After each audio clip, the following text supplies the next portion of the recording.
mom was like, why do you want to do that? Just like that. So any story you want to share around you changing a career at that point and how you were able to adapt to that change? Sure. Well, and that particular example, I had studied in college to be a teacher, and I was a special ed teacher. I taught K through 4 kids with emotional disabilities and behavioral disorders. The kids were awesome. I had so much fun with that. But then I went to SeaWorld over spring break, and I saw the killer whale show, and I saw the dolphin show, and I saw the sea lion show. And I thought, oh my gosh, all those days when I was little, and I said I wanted to be a veterinarian. I didn't actually want to be a veterinarian. I wanted to be an animal trainer.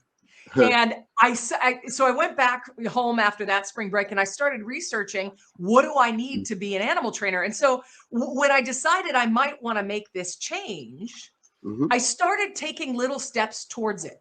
I read some books. I made some phone calls. I talked to some people. This was before the internet, so it wasn't like I could go Google it. But this is back in the 1900s, as they say.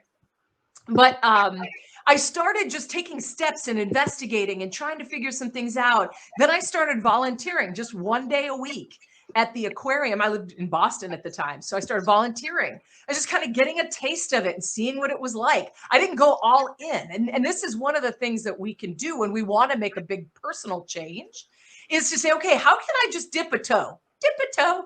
I don't need to go all the way in yet. I'm not ready to quit my job and, do this.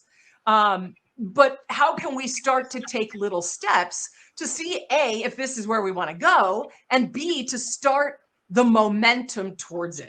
And that really helped me. Eventually, after 9 months, I was hired as a trainer because what I needed was this psychology background, which I already had, interestingly. So then I got to train seals and sea lions at the aquarium in Boston. Wow, wow. Thank you. Thank you for sharing that. Another change you mentioned in that TED Talk is moving. You said in that TED Talk you moved 25 times and you had to also move to Saudi Arabia as a kid.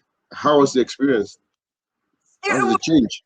It was great. I think my personality is particularly built to deal with change. So I was just kind of like, yeah, sure, whatever. So we went and, but it was an American family. I was 8 years old and moving to a Muslim country, which is very different than what I was used to.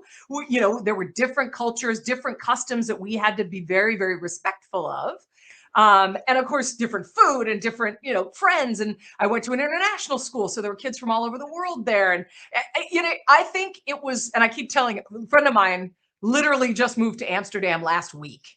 And he's got 2 little kids. And I keep telling him, like, Pat, this is the best thing that ever happened to me when I was a little kid. Our whole family was like, oh my God, you can't uproot the kids. I loved it. It has made me, I think, so much more of a courageous person and so much more of a accepting person of differences. We lived in Saudi Arabia for 2 years. Then we moved to Egypt for a year, lived in Cairo, and then we moved to Athens, Greece. And we lived there for 4 years before I went back to the US for high school, for boarding school. But it was an amazing experience, but tons and tons of change. Change became kind of the norm. Wow. Wow. Thank you for sharing that. We still have more change that you experienced that we're going to talk about. Yeah. If you're here, please let us know you're here. Put your name, your comment in the section. If you have questions, please put it so that we can pass your question to our guest today. One of the change you also mentioned is your mom said, honey, if it's treating you that badly, you should definitely get a divorce. What was the experience around that, and how did you overcome that challenge?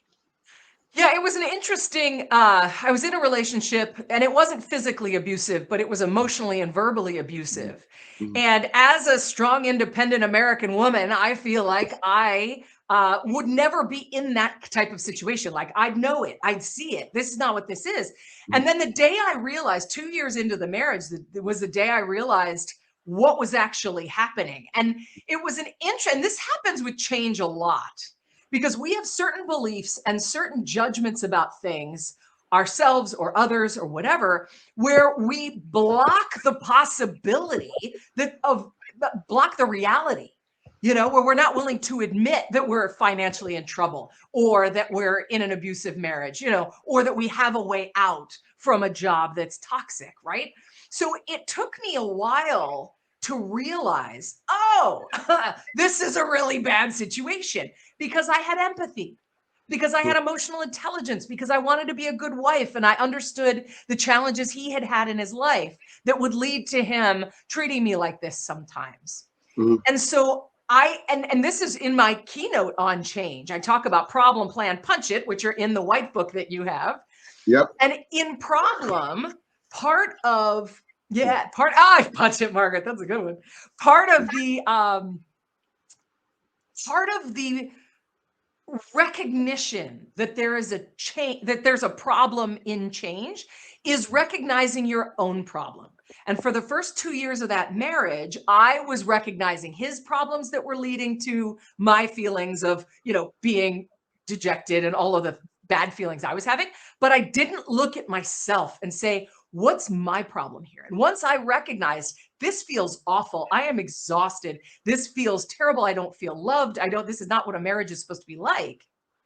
Once I shifted the spotlight from him and all of his challenges to myself, I was like, oh, wait a sec. This is not an acceptable situation. And, once I recognized that, it was like, okay, cool, something's changing. And the next morning I said to him, like, something's got to change. This is not acceptable. We went to counseling for a little while. We tried to work on it.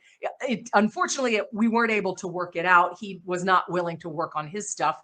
So I ended up getting out of the marriage. But I would not have realized that something needed to change until I looked at my own feelings and said, this is not okay. I shouldn't be feeling this way. And oftentimes in jobs and when we're on teams, we do this. I want to be a good team member. I want to support the team. I want to support the project. And so we don't recognize this is not an acceptable solution for us and something needs to change.